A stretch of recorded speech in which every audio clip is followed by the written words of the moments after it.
Chega desta confusão. Jesus hoje entra no templo de Jerusalém e se dá conta então que o sentido do templo, a razão de ser do templo, foi abandonada por aqueles que deveriam, não é, pelo contrário, resguardá-lo. O templo é casa de oração, o templo é lugar do encontro com Deus. E aqui nós podemos estender essa reflexão e entender que tudo aquilo que Deus criou, o fez com uma finalidade, o fez com um para quê. O vento foi criado para soprar, o fogo para queimar, nós seres humanos somos criados para amar. O templo, que é a situação que o Evangelho hoje nos narra, repito, é o lugar do encontro com Deus, lugar de oração. E quando nós desvirtuamos então, nós estamos fazendo uma confusão. Quando a sua casa também, lugar onde você reside com a sua família, abandona então o propósito para o qual ela foi construída, ela foi erigida. E já não é mais o lugar do encontro da família, já não é mais o lugar do diálogo, já não é mais o lugar do descanso. Ela então está prestes, ela está se arruinando dia a dia. Ela está fadada ao aniquilamento, à destruição. Mas que bom que Jesus entra no templo de Jerusalém. E hoje Jesus também, nós convidamos o Senhor a entrar na nossa casa, sobretudo esta casa do nosso coração, e a colocar tudo em ordem. Uma pregação diz exatamente isso, como é bom quando a mãe chega, não é? A mãe coloca tudo em ordem. Quando a mãe chega, uma mãe que tem consciência do seu papel, da sua missão naquela casa, junto àquela família, aos seus filhos, como esposa também junto ao seu cônjuge, ela vai colocar tudo em ordem. Tenha certeza disso. Com a autoridade que lhe foi conferida, assim também quando um pai chega, consciente do pastoreio que lhe foi confiado, que aquela família está sob a sua proteção, sob os seus cuidados, o pai vai colocar tudo em ordem. Primeira coisa, dizer aos filhos que eles não podem fazer aquilo que eles querem, que eles pensam. Existe ordem naquela casa, existem regras naquela casa que mantêm a harmonia daquela família. Outro dia uma mãe e um pai dizia que uma filha resolveu trazer uma certa pessoa para dentro de casa. Ele disse não, para ser mais claro, né? Aquele filho e aquela filha também, ela com o namorado, ele com a namorada, querendo forçar os pais a aceitarem que aqueles namorados dormissem, não é, com eles naquela casa. E o pai e a mãe se posicionaram, então disseram não, aqui eles não dormem. Não é costume, não faz parte dos nossos valores, é contrário à nossa fé. Você entende o que eu estou falando? A realidade sexual, a vivência da sexualidade sadia, conforme pensada por Deus, enquanto o projeto de Deus está reservada para ser vivenciada dentro do sacramento do matrimônio. Fora do sacramento do matrimônio, nós estamos diante do pecado de fornicação. E a minha casa não é um lugar para fornicação, para não dizer uma palavra mais exata, né? Mas a minha casa é um lugar de adoração. A minha casa também é um lugar do encontro com Deus. A minha casa é um lugar onde a família também se reúne para encontrar-se com Deus e encontrar-se uns com os outros, no amor. Quando nós desvirtuamos, o uso das coisas, a finalidade para a qual as coisas foram criadas, pensadas por Deus, inclusive nós próprios, a finalidade com a qual nós somos criados para glorificar e amar a Deus. Quando nos distanciamos disso, nós temos exatamente aquilo que nós estamos vendo. Pessoas cada vez mais vazias, pessoas cada vez mais adoecidas, um alto índice de suicídio, doenças mentais, pessoas cansadas, fatigadas. Claro, há todo um contexto, há muitas coisas a serem analisadas, mas no fundo, nos distanciamos, nos desvirtuamos da finalidade para a qual nós somos criados, glorificar, amar a Deus. E é só na realização daquilo para o qual eu fui criado, razão pela qual eu existo, que eu encontro a plenitude, a realização, a felicidade, a bem-aventurança. Chega de confusão. É algo que Deus realiza, sim. Quem patrocina essa confusão, tenha certeza, é aquele que primeiro fez rebelião lá em cima. É Ele, o autor da rebelião. É Ele, o autor da revolta. É Ele, o revoltado. É Ele, o confuso e que desce para confundir a todos. Satanás. Mas é claro que Ele não faz isso sem a nossa participação. O Senhor diz, não sereis tentados acima das vossas forças. Então, Satanás nos tenta, é o trabalho dele. Está aí para nos tentar, para nos fazer perecer, mas nós temos a liberdade de escolher. Se vamos ceder à voz do tentador ou se vamos seguir a voz do Senhor, que nos fala por meio do anjo da guarda, que ilumina, que nos inspira, é o Espírito Santo.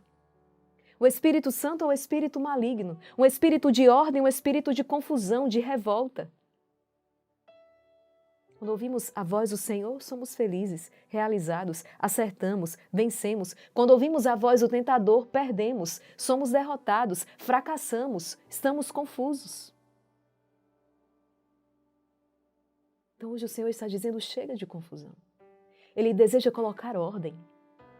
O reino de Deus é um reino de ordem e isso é maravilhoso. Como é bom, pensa aqui comigo, uma empresa onde tudo está funcionando corretamente. Gente, quando no maquinário algo deixa de funcionar corretamente, o que é que acontece? É um defeito, precisa ir para o conserto. É tão simples trazer essa analogia também para a nossa vida. Nós queremos um produto final, mas acontece que nesse processo de fabricação existe ali um defeito, existe algo que não está orientado. Então eu não terei o produto final. Essa felicidade almejada eu não terei. Aquela experiência que por várias vezes nós partilhamos aqui é pegar um caixote de abacaxi para fazer um suco de limão. Não vai dar certo. Você vai ter um suco de abacaxi. Entende? Então, nós precisamos plantar de acordo com aquilo que nós queremos colher.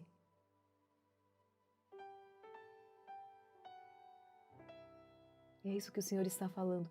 E eu preciso tomar a decisão. Deus quer colocar ordem. Deus quer. Mas eu preciso colaborar com a graça. Assim como Satanás não faz por si só, ele nos tenta. O anjo da guarda também, o anjo do Senhor, vem e nos inspira. Lembra quando ele chegou para a Virgem Maria e falou, e proclamou então ali o projeto de Deus. Mas foi mediante o sim dela. Fiat, faça-se em mim segundo a tua palavra, que a obra então se fez. Por quê? Porque Deus, em seu infinito amor, nos fez livres, nos dotou de liberdade para escolher. E é no amor que nós escolhemos. Ao contrário do que muitos desinformados, não é? Dizem por aí que nós somos marionetes de Deus, manipulados por Deus. Não. Deus nos fez e nos fez livres. Quem nos manipula é Satanás. Ele é mentiroso. Quando um pai aconselha um filho, quando o pai ensina um filho, não é porque ele está manipulando, ele quer a felicidade do filho, o interesse dele é que esse filho seja feliz. Seria tirano da parte dele se ele, ao colocar esse filho no mundo, deixasse o filho para lá. Mas não, ele educa, ele forma, ele está junto, mas a escolha será do filho. A partir de tudo aquilo que lhe foi ensinado, a partir de tudo aquilo que lhe foi confiado, a partir de tudo aquilo que lhe foi entregue, a decisão é do filho. E ninguém poderá dizer que o pai manipulou o filho. Ele cuidou, ele educou, ele formou, ele deu a vida. Ele se sacrificou. Satanás não sabe o que é isso, ele não conhece nada disso. Porque isso tudo que eu mencionei aqui é a expressão de quem ama. Satanás não sabe o que é o amor. Ele não sabe amar. Ele só sabe odiar. Pode ser que hoje a minha vida esteja uma confusão. Maria Raquel, a minha vida espiritual está confusa, está em desordem. A minha vida pessoal, os meus relacionamentos, a minha casa. A minha vida profissional, no meu trabalho, no meu emprego, está tudo uma desordem. Filho, filha, é preciso começar. É preciso começar. E começar com as pequenas coisas. E eu te digo, né, na escala, na lista de prioridades, a sua atenção precisa se voltar imediatamente para a vida espiritual. Você precisa das luzes do Espírito Santo para poder gerenciar bem todas as outras coisas. E quando você não está bem espiritualmente, nada estará bem. A palavra nos diz isso. Quando a alma está fortalecida, ela sustenta até mesmo um corpo doente. Mas quando é a alma que adoece, ainda que o corpo possa estar sadio, ele perece. Entendeu? Porque é a alma. Em primeiro lugar, é preciso cuidar da tua vida espiritual. E sabe por onde a gente começa? Entra no teu quarto, fecha a porta, desliga tudo e se conecta unicamente com Deus. Leva a palavra, o seu terço. Pede o Espírito Santo, reza. E o teu pai que vê no segredo, ele escuta essa tua oração, conversa com ele. Faz um exame de consciência. Sai dali, marca a sua confissão sacramental. Confesse-se diante do Cristo sacerdote, peça perdão dos teus pecados, receba a absolvição. Se disponha a uma vida nova, a vida na graça, receba o sacramento da Eucaristia. Volte à missa dominical. Volte a realizar obras de caridade, a fazer o bem àqueles que Deus está colocando na sua vida, seja com um sorriso, com um abraço, com a sua oração, com a sua partilha material, e vai. Um pouco a cada dia e vai, decidido. E dali a pouco você vai perceber a sua vida pessoal, o seu relacionamento, sua vivência familiar, sua vida profissional, tudo isso vai se encaixando, se conectando. Faça aquilo que precisa ser feito, se deixe guiar pelo Espírito Santo de Deus, Ele vai te instruir. Peça perdão a quem precisa pedir, perdoe a quem precisa perdoar. Seja generoso, seja atencioso. Faça aquele curso, aquele aprimoramento que há tanto tempo você está deixando para depois. Dedique-se melhor no seu trabalho, dê o melhor de si. Tenha atenção com aqueles que lhes são confiados. É isso. E dia após dia, nós os perdemos muito facilmente. Mas graças a Deus o Senhor entra na nossa história, entra no templo do nosso coração, no templo da nossa vida e diz, opa, chega, basta, estou aqui e vim para colocar tudo em ordem. Ele não vai arrombar a porta da tua casa. Como está na Escritura, ele bate a porta. Se você abrir, ele vai entrar. Invocamos, Senhor, o teu nome, invocamos a tua presença. Manifesta, Senhor, o teu poder. Essa música é belíssima. Uma canção que nos ajuda a rezar. Entende, filho? E outra coisa interessante, Jesus passa por aquela figueira, não é isso? Uma figueira. Embora coberta de folhas, não tem nenhum fruto. Jesus amaldiçoa, aquela figueira então seca. Jesus está nos recordando, é preciso produzir frutos em toda boa obra. E aqui, calma, não se preocupe. Talvez você que esteja ouvindo essa palavra e desse lado diga, mas irmã Maria Raquel, eu estou há tantos anos doente nessa cama. Eu já não consigo mais participar, atuar no meu ministério, já não consigo mais desenvolver, atuar no meu apostolado, eu já não consigo mais sequer ajudar em casa. Eu dou trabalho às pessoas, eu ocupo as pessoas, eu estou completamente dependente do auxílio das pessoas, estou prostrada nessa cama, já não consigo fazer, já não consigo. Calma. Talvez você nunca tenha servido tanto ao Senhor como agora. Lembre-se do que Jesus disse a Santa Faustina, os enfermos são o maior tesouro de uma comunidade.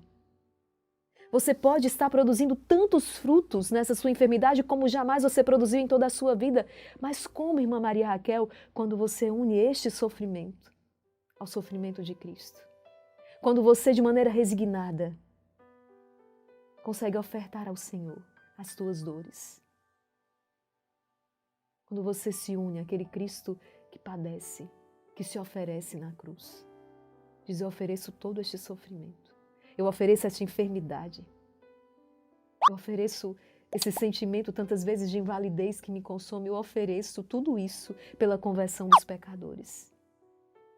Pela conversão da minha família. Talvez seja essa a razão pela qual a doença te visitou, para te dar a oportunidade de produzir frutos em toda boa obra. Eu sei, nós escolhemos servir ao Senhor de tantas maneiras, mas na verdade é Ele, a escolha é dele. De nossa parte existe apenas uma resposta, sim, não. É Ele que escolhe a maneira como nós vamos servi-lo. A grandiosidade da obra não está no fato dela ter se tornado mais ou menos conhecida. Não. A grandiosidade da obra não se mede pela quantidade de visualizações numa live, não. Santa Teresinha já nos dava a chave de leitura. A grandiosidade de uma obra se mede pelo amor com a qual ela é feita. Foi de dentro do Carmelo, de dentro de um claustro, que esta santa se tornou a padroeira das missões, sem nunca ter saído desse claustro. Sem nunca ter atravessado, então, ali a porta do Carmelo, da clausura. Nunca. Foi dali, de dentro daquele claustro, que Santa Teresinha, então, ilumina, se torna padroeira das missões. Pode ser exatamente dentro deste quarto, neste leito, em que você esteja colaborando com Cristo nessa obra de salvação da humanidade. Quando você é fiel nos teus deveres de cada dia, como religioso, como religiosa em que você obedece à disciplina do mosteiro, em que você é pontual com os horários, em que você cumpre a sua regra. Na vivência do sacramento do matrimônio, quando você é fiel à sua esposa, aos seus filhos, ao seu esposo, à sua família. Quando você cumpre as obrigações do seu estado de vida. Quando você forma e educa esses filhos para o céu. Quando você, esposa, é submissa ao seu marido. Quando você, marido, ama a sua esposa como Cristo amou a igreja. É assim que você está colaborando com a obra da salvação. Quando você, sacerdote, é fiel no exercício do seu ministério. Celebrando diariamente o santo sacrifício da missa com piedade, com amor, com zelo. Gastando ali horas no confessionário, absolvendo tantos que te procuram, aplicando remédio nas chagas de tantos. Ministro do Altíssimo, ministrando os sacramentos que lhe são confiados, que só o Senhor, que só você, que só o Senhor, enquanto sacerdote, pode fazê-lo. Confessando, trazendo Jesus eucarístico, batizando, aplicando, ministrando a unção dos enfermos, sacerdotes, diáconos, também a quem é dado essa atribuição. É assim. Quando nós realizamos o ordinário de maneira extraordinária, com amor, com sentido, com fidelidade, com fé, e nós vamos produzindo frutos, frutos, frutos, frutos abundantes, saborosos.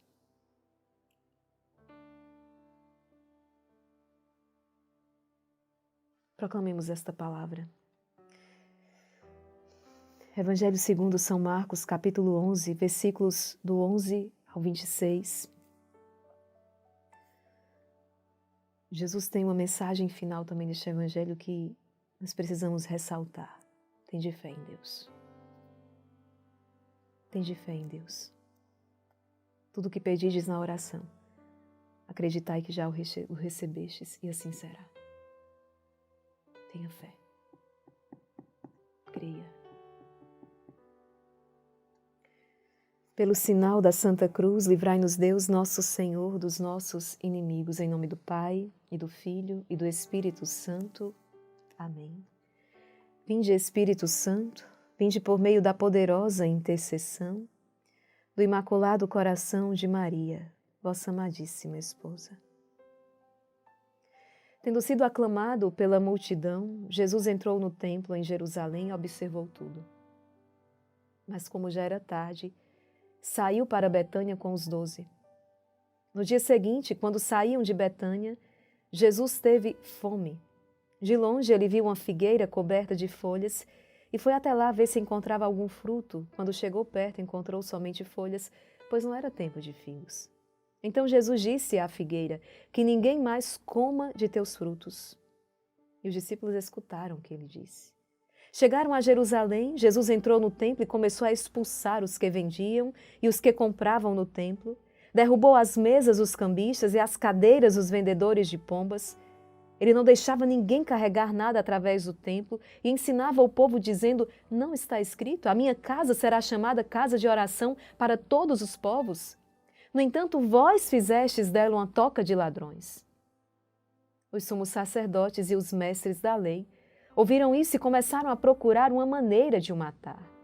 Mas tinham medo de Jesus, porque a multidão estava maravilhada com o ensinamento dele. Ao entardecer, Jesus e os discípulos saíram da cidade. Na manhã seguinte, quando passavam, Jesus e os discípulos viram que a figueira tinha secado até a raiz. Pedro lembrou-se e disse a Jesus: Olha, mestre, a figueira que amaldiçoaste secou.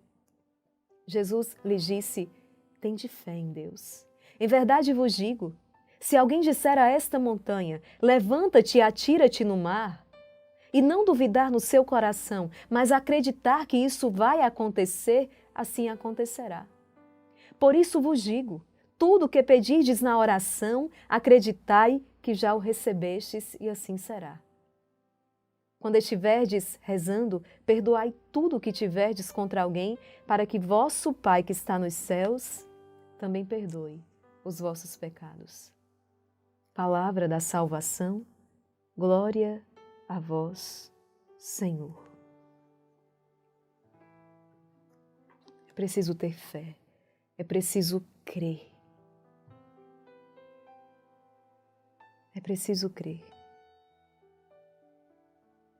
Aquele que pede sem duvidar no coração, mas que acredita firmemente no poder de Deus, na ação de Deus, colherá o fruto pretendido da sua oração. É grandioso o que Jesus fala hoje no Evangelho, quantos ensinamentos. E o Senhor nos recorda ainda, jamais pode faltar o perdão. Jamais pode faltar. Quer ver algo que bagunça a nossa casa interior? É quando nos fechamos ao perdão. É preciso perdoar. E vou dizer mais, quanto mais demora, gente, mais difícil fica. Por isso que o Senhor fala, não permitais, não é? Não permitais, o demônio ele rodeia, procurando a quem devorar. Resistir-lhe firmes na fé. E depois ele vai dizer numa outra passagem, que o sol não se ponha sobre o vosso ressentimento. Não vá dormir. Não permita que o dia termine sem que você libere imediatamente esse perdão. Perdoe. Quanto antes você perdoar, menos difícil será. Quanto mais a gente retarda, quanto mais a gente deixa para amanhã, aquela dor ela vai como que endurecendo, ela vai ficando mais intensa. É o processo contrário. A gente pensa que vai arrefecendo, que vai acalmar. Não, perdoe logo. Eu perdoo. Perdoar não é sentimento, é decisão. Eu perdoo. Deus abençoe esta pessoa em teu nome, eu perdoo. Eu perdoo em nome de Jesus, eu perdoo. Jesus está lembrando hoje, é preciso perdoar. Não há nada que bagunce mais uma casa, uma família, um coração do que a falta de perdão. Perdoemos. Vamos zerar tudo isso. Até porque é só assim que nós recebemos o perdão de Deus.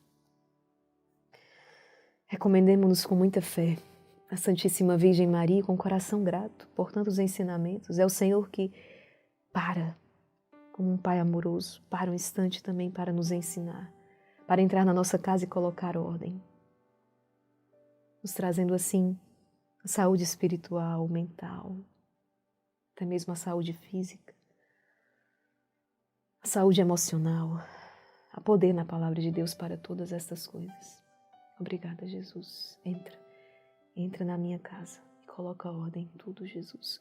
Expulsa os ladrões, expulsa os vendilhões deste templo.